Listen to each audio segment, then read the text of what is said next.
Don't waste your Starchrom like I did. It is time-gated and brutal if you make wrong purchases. So I will show you the best beginner set in Oncehuman. High DPS, works with any build, 0 regrets. But just in case you have a different playstyle, I'll also break down the other amazing sets in the game so you can find the one that fits you best. But first, let's quickly describe what armor sets are for new players. So if you go to your blueprints screen and you go to armor blueprints, you'll be able to see the different blueprints for each type of armor. And if we look at, for example, the Lone Wolf jacket, you will see that it has 1, 2, 3, 4 set bonuses. In this case, magazine capacity, crit rate, and additional crit rate stacks with the Lone Wolf shadow effect. So what this means is with 1, 2, 3, 4 pieces of armor equipped, you will get each of these intermittent bonuses. So let's get into the best set for beginners, which is the Treacherous Tides set. But this set isn't just for beginners, and I'll explain that in a second.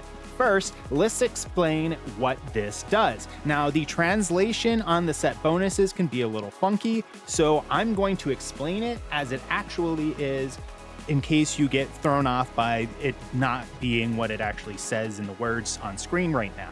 So, the first is weapon damage reduction. That's just a PvP weapon from other players' damage. The second set bonus is huge, which means when your health is below 70%, your weapon and status damage will increase by 12%.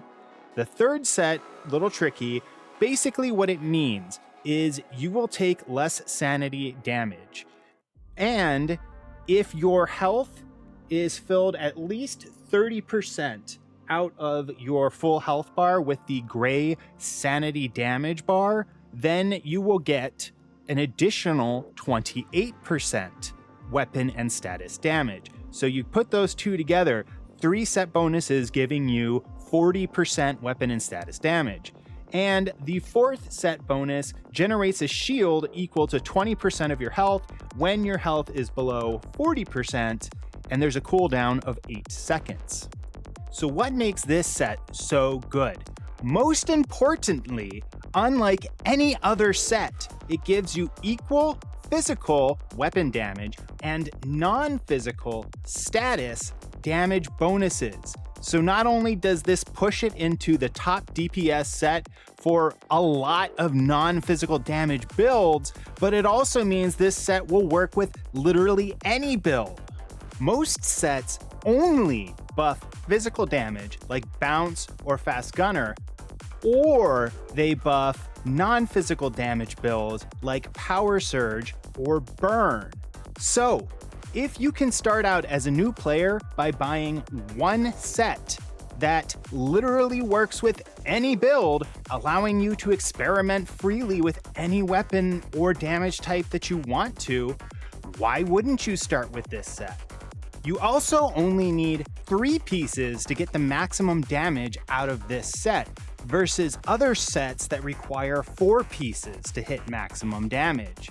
A lot of builds that focus on other armor sets also still use 2 pieces of the Treacherous Tides in the build. DPS boost is constant so long as you have at least 30% of your sanity bar filled, whereas other sets require you to be firing for a period of time to build up your damage, and it will fall off if you stop firing.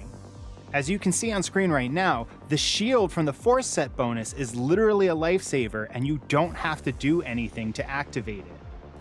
And part of what the 3rd set bonus does is it reduces how far sanity damage will fill your health bar, meaning you'll have more life left. And pollution resistance or sanity damage is really helpful in the beginning of the game. But there are some downsides to this set. For example, it is off meta for physical damage builds like bounce, fast gunner, bullseye, or shrapnel. However, as I mentioned in the beginning, I started out with one of the sets that only benefits the physical damage, and it took me a really long time to get elemental build armor that I mostly use now. So You do have to aim for at least 30% of your health bar being full in order to get the max DPS benefits, and a lot of people find that annoying. And probably what people find the most annoying about the set right now is there's an enemy called the Fool that if your health bar is more than 50% filled with sanity damage, it will come for you. It is immune to normal attacks, and you have to craft expensive ammo or items to kill it, and it's difficult to kill. You can keep your eyes on it, and it will freeze in place like the Weeping Angel statues from Doctor Who. Personally, as you can see on screen right now, I don't have much of an issue with it. This Manibus public event that I'm doing is one that will give you a ton of sanity damage. And I, in my open world exploration, will just take the festering gel with me, maybe carry some cactus with me, because if you eat cactus, it'll give you sanity damage, so I can heal myself with the festering gel, bring it back down with the cactus as I need, and I barely ever run into the Fool. And most importantly, the Fool does not come for you in dungeons, silos, layer research lab, or most instanced activities. So really, it's only very end game activities that you need to worry about it. And at that point, you can either buy a second gear and use things to prevent sanity damage, or you can use my tip of just when you're exploring, festering gel and cactus.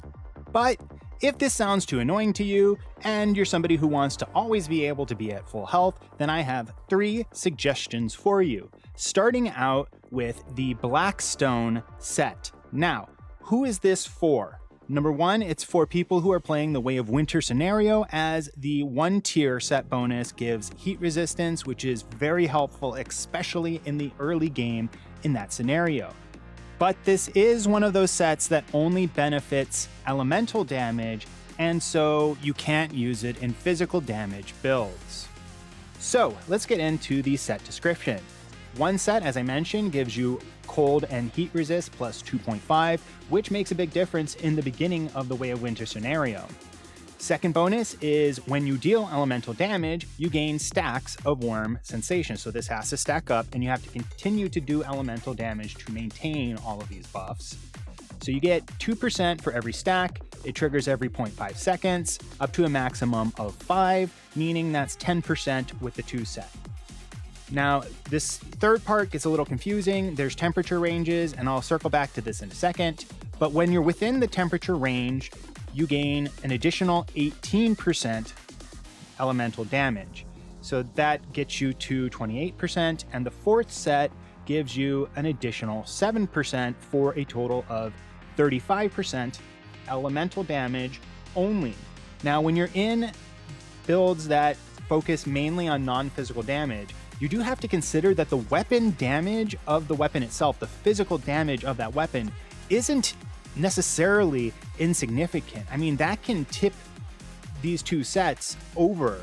If, say, Blackstone maybe is better because a certain non-physical build works on elemental, you do have to consider that there's no physical damage bonus, and that can tip it the other way. So circling back to, though, these percentage range, because they get confusing for some people. Right now, I have this just crafted standard, and if you do nothing special, it will be between 10 and 30 degrees, and that will account for most of the non-Way of Winter scenarios. So if you do nothing, you're basically going to always have this condition met. However, if you're using this in the Way of Winter scenario, you'll be given the option when you're crafting it at the crafting bench to replace this Stardust source for either hot rock ore or cold crystal ore.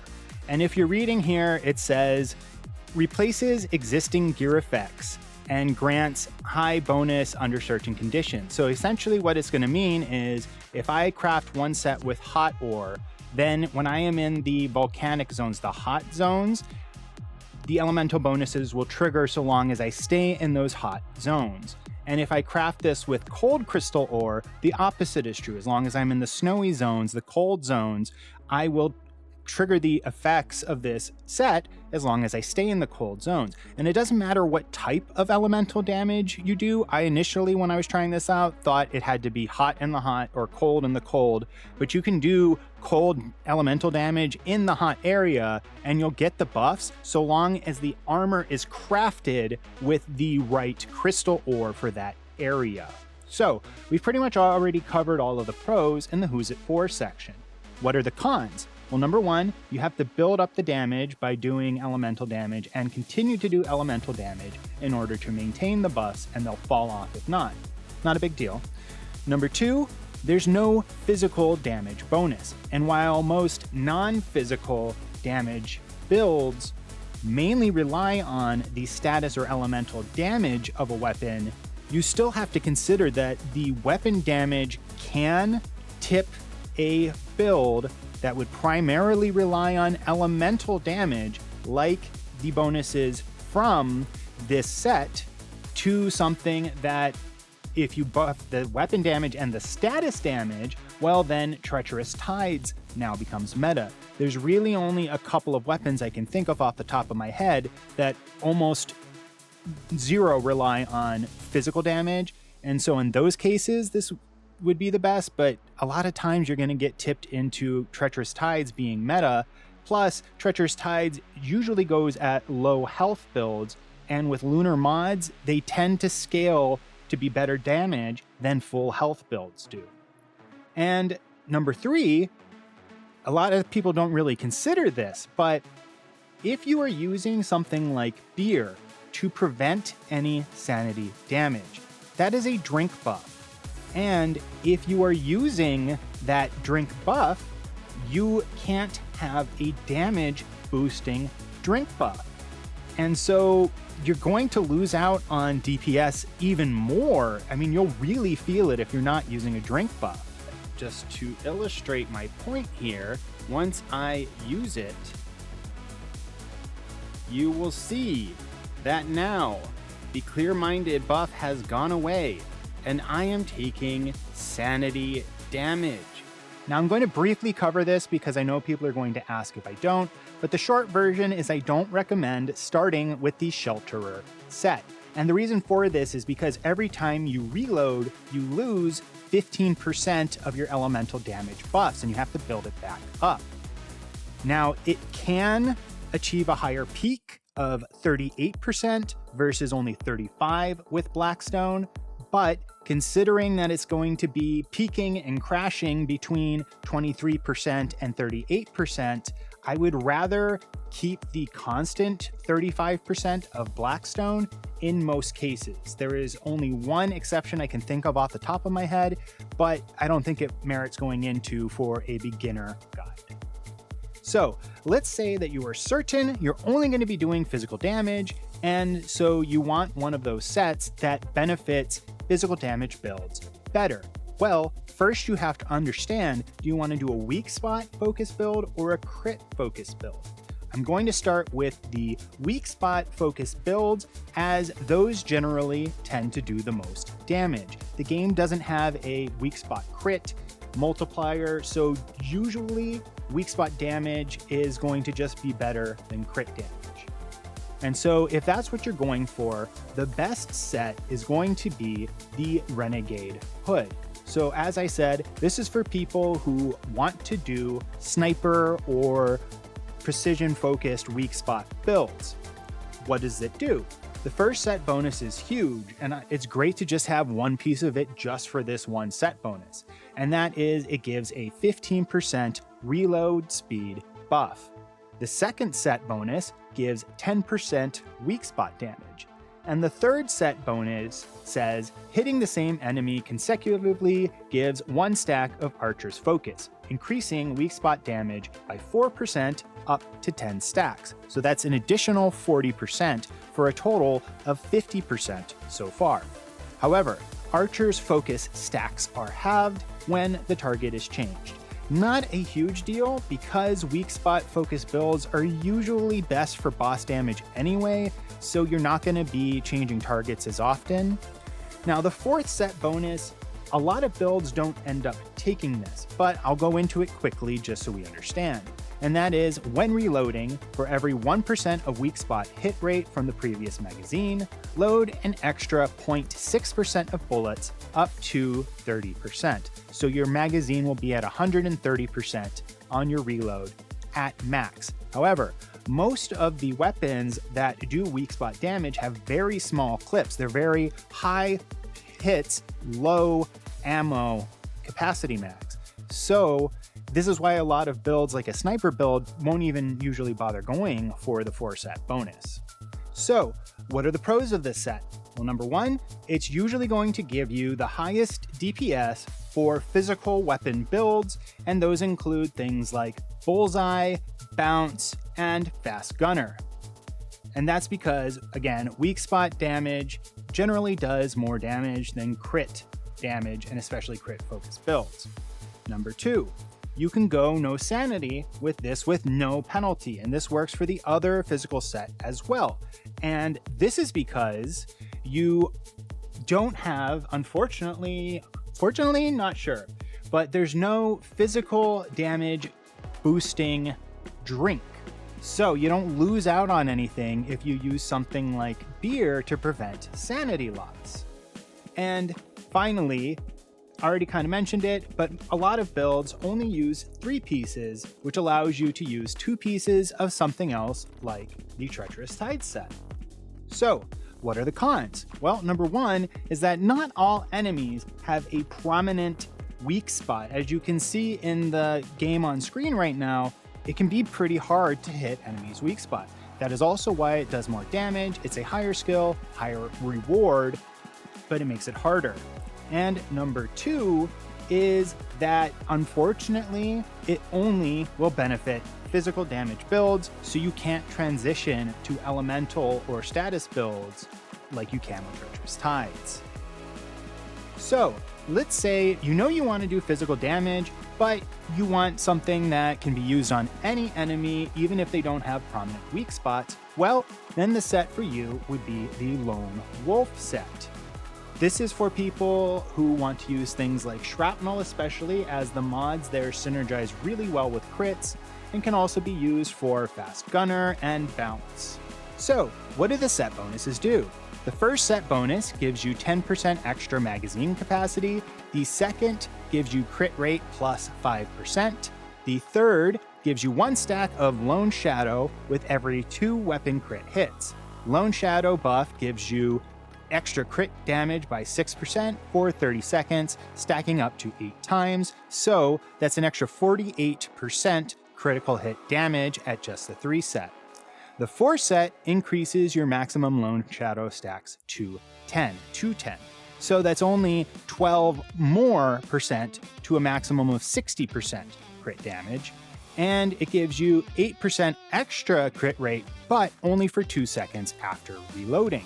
So some builds will pass up the 4th set bonus because, especially if you have a weapon that's either reload slow or has a big magazine capacity, you're not reloading as often, that extra 8% doesn't count for as much, and you can get 12% weapon damage from Treacherous Tides with 2 pieces, so maybe it ends up being better to take that because weapon damage generally stacks better than the crit damage will, as the weapon damage doesn't require the conditional crit hit to have effect. So what are the pros of this set? Well, it's generally the easiest to execute physical damage builds because you can just aim center mass and not have to worry about hitting weak spots. Number 2, some weapons and damage types, especially shrapnel, actually work better with crit and do higher damage in a crit build. And number 3, you can do no sanity builds with this build also, and again, no damage penalties because there's no drink that gives a damage boost. What are the downsides of this gear? Well, usually it's going to be the lowest DPS of the 2 options when it comes to physical damage, except again for maybe the shrapnel builds. And if you're like me, you can blow 12,000 Starchrom on buying this set when you start out and then decide, oh no, you know what, I hated shrapnel. I'm actually going to use elemental builds for pretty much the entire rest of my playtime in this game. So what's next? damage. Big, dumb, beautiful damage. I've got a KVD Boom Boom build that burns bosses fast and has AoE so strong that it can one-shot entire rooms. But the best part is it requires 0 skill. Click that video next and sub if you want more beginner-friendly builds that also shred the endgame.